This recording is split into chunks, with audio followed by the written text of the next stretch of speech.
Nació en La Plata el 26 de diciembre de 1944 y es el hijo de los 3 hijos que tuvieron el músico Fermín Valentín Favero y la cantante lírica Elcira Avelina Ramos. Realizó la primaria en 3 escuelas, los primeros años en la Leopoldo Ferrera, luego en el Sagrado Corazón, para culminarla en la Escuela de 13 y 60, mientras que la secundaria la realizó en el Bachillerato Especializado en Música de la Escuela Superior de Bellas Artes, donde continuó estudiando el Profesorado Superior de Piano y el Profesorado Superior de Composición Musical. Músico, pianista, compositor, educador y director de orquesta argentino. Su trabajo está asociado con la composición, los arreglos musicales, la orquestación, la dirección y la supervisión musical en diversos géneros, como el teatro musical, el ballet, el jazz, además de la composición de canciones, tanto como solista como en colaboración con varios artistas.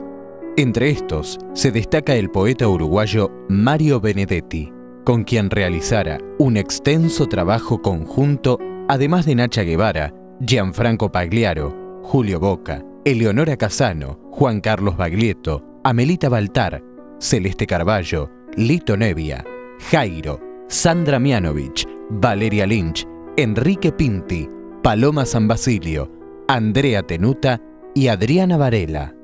Es autor de la música de canciones de gran difusión como Te quiero, Todavía, ¿Por qué cantamos? Y Vuelvo, todas ellas pertenecientes a diversos ciclos de canciones realizadas con Mario Benedetti e interpretados por artistas solistas y coros polifónicos de todo el mundo. Galardonado en reiteradas oportunidades como los premios ACE, el premio Clarín y los premios Hugo, este músico argentino ha desarrollado y divulgado obras musicales en España, Suiza, México, Venezuela, Colombia, Brasil, Puerto Rico, Cuba, Italia y Estados Unidos. Con nosotros y con ustedes, Alberto Favero. Buenas tardes, bienvenidos a este segundo programa con Alberto Favero desde aquí, desde el recinto del Consejo Deliberante de La Plata. Alberto, la verdad que es un gusto charlar con vos y bueno, fuera de cámara nos hemos tomado un recreo para reírnos de infinidad de cosas, ¿no? Y tener una sonrisa muy franca y muy abierta, así que, bueno. Te voy a hacer una pregunta que, bueno, que por ahí no es de las más alegres y no, que tienen que ver con el exilio. Tuviste que ir en la década del 70. Sí. Viste que la vida está hecha de momentos muy alegres y momentos tristes, ¿no? Sí. Contame un poco cómo fue ese momento de tu vida. ¿Cómo lo viviste? ¿Cómo lo recordás? A ver, en principio coincide con lo que vos decís, ¿no? Desde el primer momento, sobre todo, la cosa me acuerdo de los primeros 15 días, ¿no? Era una cosa muy sorprendente esto de, bueno, esto fue a raíz de unas amenazas de la AAA que hubo en septiembre del 74, donde salieron una lista de 5 actores, músicos, que habían sido amenazados de muerte. Decía textualmente que si no abandonaban el país en 48 horas iban a ser ejecutados, que eran Horacio Guaraní, Norman Brisky, Nacha Guevara, Luis Brandoni y él no estaba acá, me está quedando el quinto, que estaba en España filmando, ayúdame, Héctor Alterio. La producción está en todo, ¿viste? Él estaba, gracias, él estaba filmando en Madrid y bueno, obviamente se quedó ahí. Bueno, esa fue la lista primera, digamos, de amenazas que hubo y bueno, por lo tanto tuvimos que abandonar el país en 48 horas.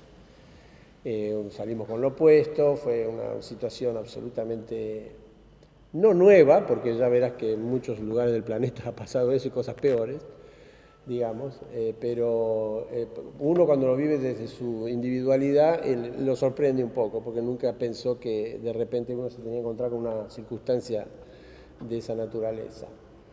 Los primeros 15, 20 días que me acuerdo que fueron en Lima, en Perú, fueron espantosos, porque realmente era una cosa que no se podía creer. Aparte, éramos, por lo menos, éramos toda gente de mucho éxito. Sobre todo, nosotros teníamos en ese momento las Mil y Una Nachas y estábamos ganando muchísimo dinero, que nos había costado mucho llegar a eso. ¿Se sentían seguros en Perú? 4 o 5, estaban en la época de Velasco Alvarado, que se llamaba. Claro. Ellos no entendieron por qué nosotros éramos exilados de un gobierno que había ganado por elecciones. Claro. Entonces, realmente no entendían la situación política de la Argentina de ese momento. Y no entendían. Claro. Era complejo. No entendían y nos dieron un perfil de terroristas, una cosa así. Bueno. Entonces no la pasamos bien para nada, nunca conseguimos trabajo, por lo tanto, menos mal que en un momento determinado llegó una carta de Núria Espert, la actriz catalana, maravillosa, que nos conocía de casualidad en Buenos Aires, porque vino a hacer Yerma acá, o uno de sus espectáculos fantásticos, y bueno, nos conoció y nos mandó una carta desde México diciendo, ¿qué están haciendo ahí? Vengan para acá. Una carta, me acuerdo, con una letra así, porque era muy franca, es muy franca Núria, una mujer increíble. Y bueno, cuando llegamos a México, que fueron los últimos 350, 400 dólares que tenía, los gasté en esos pasajes de Lima al DF, al Benito Juárez, y ahí me estaba esperando, nos estaba esperando, nosotros viajamos con los 3 chicos, y llegamos la familia ahí a México y nos estaba esperando con toda su compañía de Yerma, ella, y nos llevaron a un departamento que ya habían alquilado previamente por 6 meses. O sea, una cosa maravillosa, ¿no? Yo pocas veces vi una cosa así, ¿no? O sea, te digo, la vida nunca es totalmente de una manera. Siempre. Pero vos también, un poco, perdóname, me decías que te sentiste no condicionado. O sea, si te quedabas en la Argentina estabas condicionado no solamente a perder la vida, sino a no poder... Podría no haber sido eso, pero claro, es lo que vos decís, pero sí con una lista de cosas que podés hacer y otras que no podés hacer. O sea, no hay libertad de expresión. Entonces, esa es la parte buena. En su momento, nunca es bueno un exilio. A ver, pero frente a determinada limitación, cuando es tan extrema como en ese caso, bueno, pues vino bien, porque yo seguía haciendo mis canciones. Claro. Te quiero la había hecho en Buenos Aires. Me acuerdo que a su vez Mario estaba exilado en Buenos Aires y entonces nosotros escribimos esa canción acá. Pero en el 83 escribí Porque cantamos en Puerto Rico. O sea, yo seguía haciendo mi obra creativa sin ningún tipo de... Al contrario, era tan bienvenido en Estados Unidos, en España, en todos lados que estuvimos, en Venezuela, en todos lados, era tan bienvenido el material. Benedetti fue adorado a partir de las canciones, ¿no? Vos sabés que el recinto de nuestro Consejo Deliberante, este recinto en el cual estás, tiene el nombre de nuestra compañera Teresa Berardi, quien fue concejal acá. Bueno, vos la conociste. Yo la conocí, María Teresa. Contame algo de esa época, de esa relación, de ese... Sí, María Teresa era hija de Carlos Berardi y yo fui alumno de la familia Berardi, o sea, de él y de su hermana, Nidia Berardi, que estaba casada con Aragón, con el pintor, ¿no? Sí. Así que la familia Berardi Aragón era para mí una especie de apéndice de mi familia Favero, digamos, ¿no? Eran todos músicos y Nidia era mi profesora de piano y Carlos fue mi profesor de piano y además después de dirección coral. Así que vivíamos a muy pocas cuadras, además. Porque yo estaba en 63 y 22 y ellos estaban en 16 diagonal 74, así que vivíamos a muy pocas cuadras. Bueno, a Teresa la conocí en esa época, fuimos novios durante casi 4 años. Mucho tiempo. Sí. La conociste mucho. Sí, y fuimos como una especie de compinches, porque los dos éramos pianistas, compartíamos muchas cosas. Y bueno, después por esas cosas de la vida rompimos por alguna razón.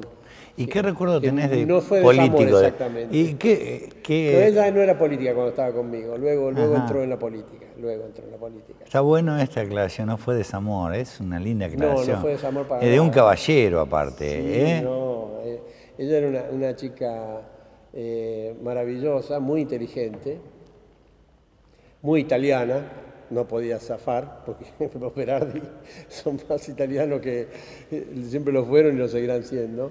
Así que, pero era una chica muy sensible y sí, muy firme en sus convicciones.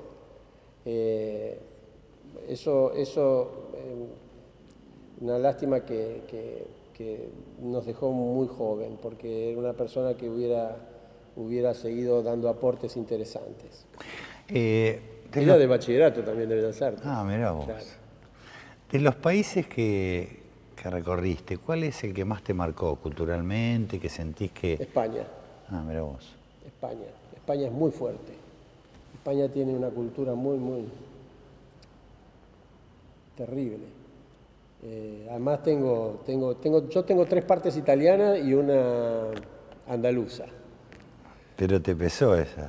Oh, terrible. Terrible. Porque es raro, porque uno siempre busca la ascendencia que más, ¿no? ¿Cuantitativa?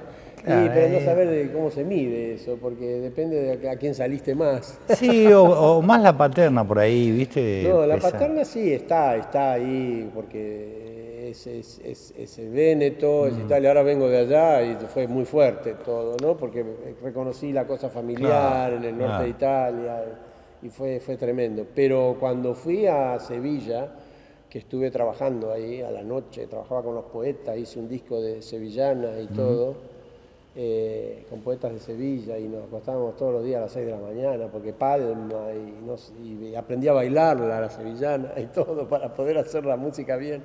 Cuando me fui de ahí, porque tenía que ir a Madrid a preparar la grabación, porque hicimos un disco de sevillana, yo me fui tan triste de Sevilla, no podía creer que me tenía que ir de ese lugar, que era paradisíaco para mí. Vivía en el barrio de la Santa Cruz, que es un lugar que vos te despiertas. ¿Cuánto tiempo estuviste ahí? Mucho, porque iba y venía. Claro. Yo tenía un departamento en Sevilla, Claro. Otro en Madrid, entonces estábamos continuamente yendo y viniendo, ¿no? Pero cuando te despertás en el barrio de la Santa Cruz, ¿quién te despierta? El aroma al jazmín y al azahar te despierta. ¿Ok? No son los gallos cantando, sino el olor de todos los frutos que hay y de las flores que hay. No sé si conoces No. el barrio de la Santa Cruz. Es famoso porque tiene callecitas muy chiquititas donde dicen que los enamorados se daban besos de balcón a balcón. Qué bárbaro. Sí, no entra un carruaje. Mira vos. Sí, es maravilloso el barrio de la Santa Cruz. Y bueno, por ahí, por ese lado, me aparece toda la cosa que tiene que ver con el jazz, porque fíjate que es la misma base, el mismo origen. En Andalucía, los árabes estuvieron 800 años, que es un poco, se dice rápido, pero se nota mucho en el lenguaje. Pero son 8 siglos. Claro. Es mucho más de lo que tenemos nosotros de hispanos, digamos, ¿no? Nosotros tenemos 200 años recién de como país, y en el sentido del descubrimiento y de todo, y ellos tuvieron a los árabes 800 años ahí, así que es una cultura que está muy metida. Y es la misma que del jazz, es la misma del cantejondo, la misma del... Me gusta cómo le encontrás siempre la relación y aparece el jazz en tu vida. Es que parte de ahí. No lo digo yo, lo decía Mal Davis esto también. ¿Me lo contás después de la pausa? ¿Cómo no? Ciudadanos Ilustres es auspiciado por FECOBA, Federación de Expendedores de Naftas de la Provincia de Buenos Aires, Escuela de Derecho Municipal Dr. Adolfo Korn Villafañez. Huenja, Unión de Expendedores de Naftas y Afines La Plata. Municipalidad de La Plata.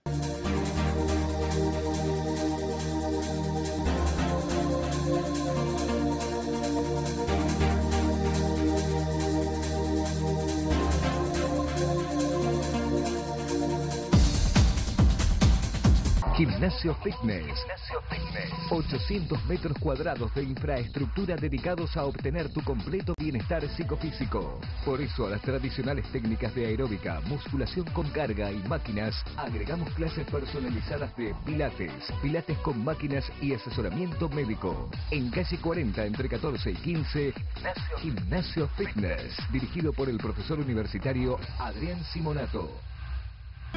Centro Médico de Día Sana Sana, especializado en adultos mayores con capacidades diferentes. Atención personalizada, profesionales de excelencia. Calle 505, número 2546, entre 20 y 21. Centro Médico Sana Sana, algo distinto para gente especial. Ida, restaurante y casa de té. Calle 54, número 684, entre 8 y 9. Horario corrido, de martes a sábado. Cenas de viernes a domingo.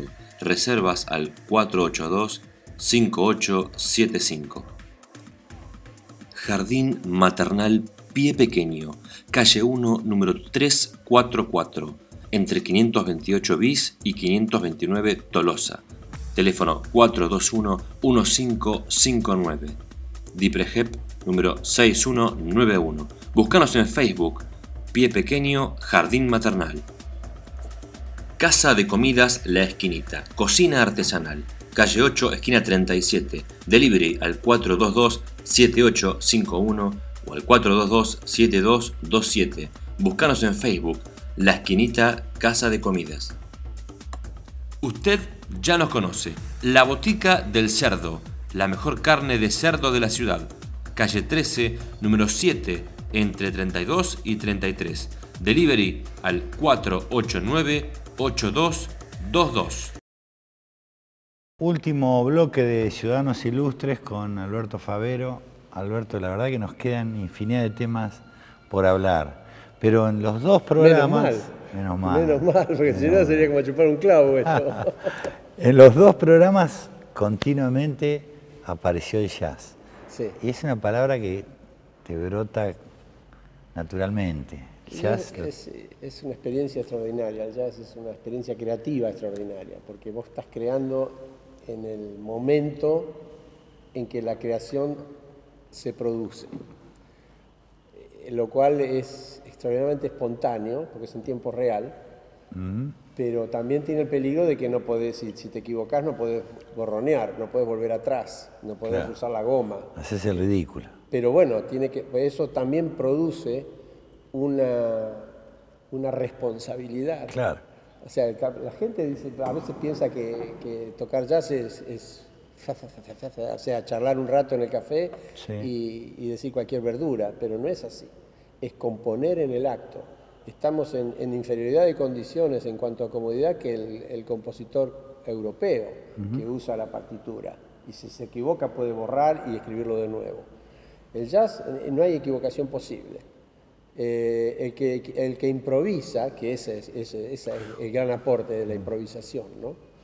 El que improvisa está componiendo en el acto, está jugando libremente con los elementos motívicos de la composición que hizo.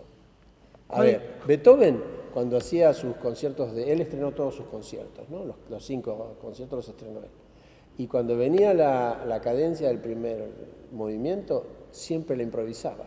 Claro. Después escribió en algunos conciertos, como por ejemplo el número 1 tiene 2 cadencias escritas, una más difícil y una más fácil. ¿Por qué? Porque los pianistas no saben improvisar. Es decir, si no saben improvisar o no aprendieron a improvisar, él les escribió una cadencia para que el momento de la cadencia sea respetado y no sigan de largo, digamos, en el primer movimiento. Pero el tipo improvisaba. ¿Cuál es para vos la genética del jazz? La genética es, por un lado, afroamericano, por un lado, digamos el origen, ¿no? A esta altura del partido no podemos hablar de que solamente afroamericano, porque el jazz ya es un lenguaje universal. Por eso te lo pregunto también. Hay un jazz francés, un jazz sueco, un jazz español, un jazz andaluz, un jazz argentino. Que tiene el jazz argentino, hablando de todo un poco, te regalo la versión de Porgy and Bess de Gershwin que hicimos con el cuarteto de Clásica en el 2000 y algo. Gracias, al principio. Te agradezco mucho. Eso, bueno, esto es jazz, es la ópera de Gershwin adaptada a un concierto de jazz. Pero digamos que la música de jazz argentina tiene como ese gusto rioplatense que también tenía Piazzolla. Claro. ¿No? Tiene un poco ese gusto, ese olorcillo a Río de la Plata, ¿no? La época de Fray Mocho, la época donde estaba el Gato Barbieri, Lalo, el Negro González, López Fuster, esa época de Buenos Aires, al Churrón. Si uno escucha el jazz que se hacía en esa época, le recuerda un poco a Piazzolla. Y Piazzolla también recuerda el jazz ese, porque claro, lo que pasa es que Piazzolla tiene mucho que ver con el jazz, porque él se crió en Nueva York, tuvo hasta los 12 años en Nueva York. Entonces, claro, absorbió la armonía de Gershwin y absorbió el lenguaje, y vino a hacer acá a Argentina, por indicación de su maestra francesa, vino y armó una especie de fusión, que fue muy feliz, afortunadamente. Fue muy feliz porque hoy día, inclusive, Piazzolla sigue siendo el sello de Buenos Aires, hace y todo el mundo ya siente Buenos Aires, ¿no? Está bueno como lo decís, fue muy feliz. Sí, pues no todas las fusiones son felices, viste, a veces el aceite con el agua no se junta. Alberto, vamos terminando este segundo programa y háblame un poco de tu familia. ¿Tenés un hijo, tenés nietos? Sí, contame. Con Nacha tenemos un hijo, Juan Pablo, que tiene ya 41 años, qué horror. Ya le tengo prohibido crecer más. Bueno, nada, todos cumplimos años. Sí, claro. Pero él está en San Diego, se casó con su primera novia, Cristi, que la conoció en la escuela ¿Y a qué se dedica? Él es técnico de fútbol. Mira, nada que ver con el... Sí, es psicólogo deportivo y está especializado en fútbol femenino. Mira vos, un vivo. Sí, salió aquí no habrá salido. Ahí también la genética apareció. Bueno, él está con el tema del fútbol femenino desde el 96, 90. Un precursor. Sí, estuvo en varias universidades, pero ahora está en la Universidad Estatal de San Diego y dirige un grupo que está quinto o sexto en el ranking nacional en Estados Unidos, que se llaman las Aztecas de San Diego. Oye, viste, hoy hay furor en la Argentina por el fútbol femenino, hay periodistas deportivas. Sí, vi algunas locutoras hablando en forma muy caliente de los partidos. Sí. Y nietos, 3 nietos también. Y 3 nietos, sí. Alejandro, que ahora tiene ya 15 años. Keila, que está en el medio, que tiene 12. Y la más chiquita, que se llama Malena, obviamente como la del tango, claro. Que tiene 6. Que es una especie de marciano. Una chica que está continuamente contando chistes. Mirá vos. Sí, es increíble. Es un personaje que siempre está de buen humor, siempre haciendo reír al prójimo. Es increíble el personaje, la más chiquitita. Es un don. Bueno, los 5 viven en San Diego, más exactamente en Santi, que es una especie de pueblito que ha sido absorbido por San Diego y muy, muy bonito, es una zona muy residencial. A mí me encantó, fui hace poco a verlos, lástima que estoy a 17 horas, si no los vería más seguido, pero es encantador el lugar, ¿no? O sea, bueno, San Diego a mí me gusta más que Los Ángeles, porque hay menos turismo también y es más residencial y bueno, ahí están.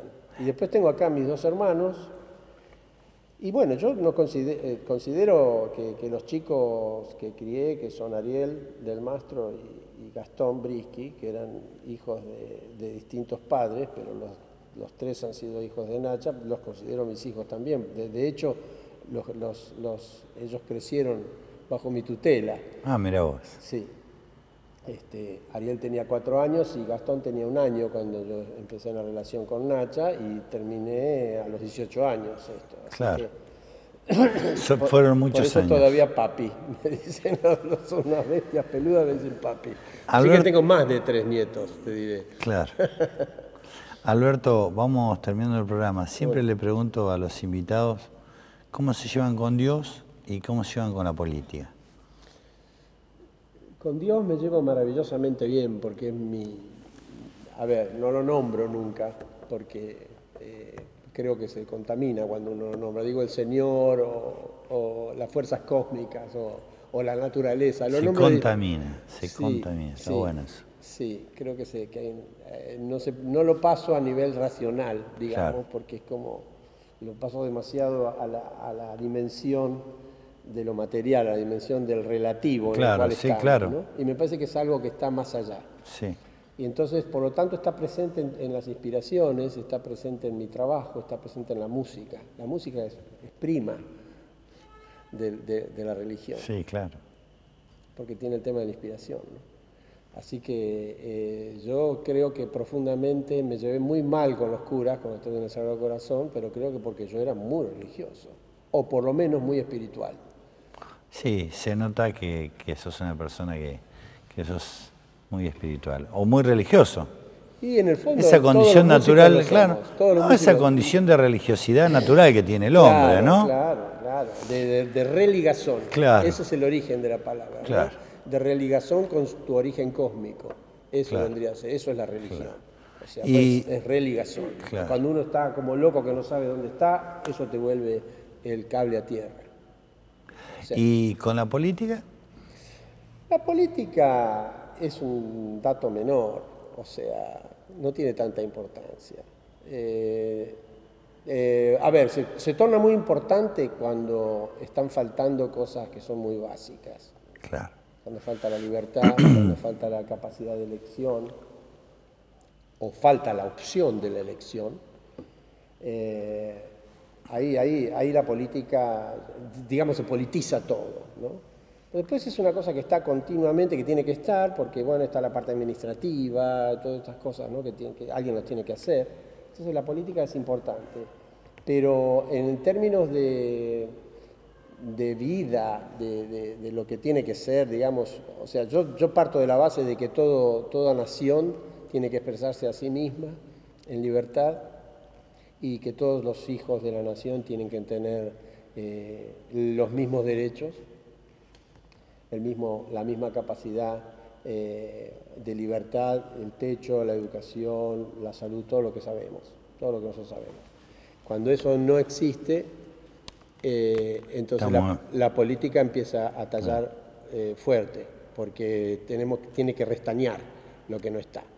Yo viví la época de los 70, en la época en la cual Benedetti le llamaba arte de emergencia a lo que hacíamos.